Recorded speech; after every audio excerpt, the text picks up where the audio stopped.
everyone, it's Miss Brittany again from the Amy branch of the Tangi Parish Library System. I welcome you guys to my last Storytime craft video of 2020. Hopefully you guys have gotten the chance to check out my felt retelling video of Ezra Jack Keats' The Snowy Day, one of my favorite books by one of my favorite childhood authors. If you haven't seen the video yet, please watch it. It's really cute, really fun. And to go along with our story for this week, we are going to be making a snowy tree. Because we don't really get a lot of snow here in Louisiana, right? Like, it happens pretty rarely. But when it does, I get really excited because I like snow. I think it's really pretty, and I think that's part of why I like the snowy day so much. The pictures in it are beautiful. So we're going to be making our own beautiful tree using a really cool painting method.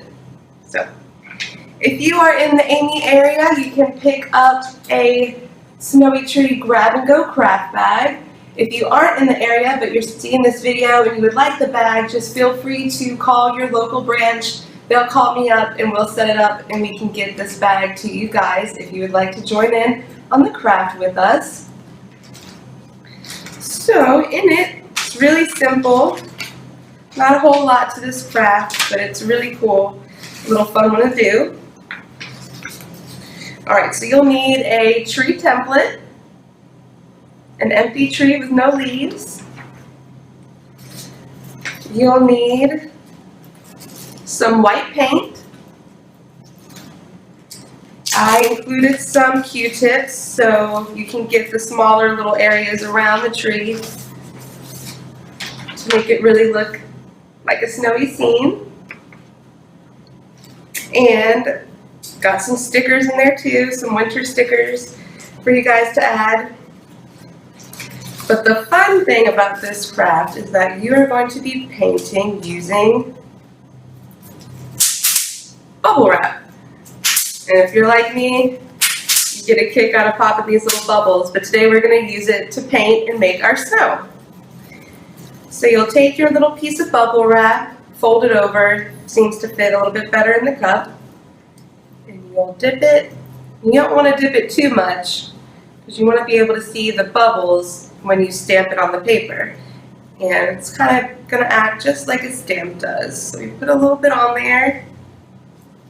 Then you just press it on your paper.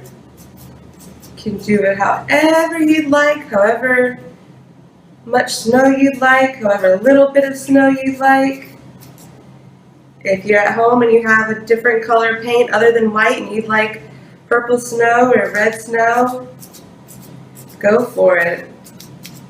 I always encourage you guys to get creative with whatever you have at home. And if you make this at home, I'd love to see the pictures in our comments section under the video. Alright, so I have my snow like that. Good job. And now I decided to add a little bit of snow to the bottom to kind of add a little extra to my painting because there's going to be snow on the ground, right? That the tree's coming out of.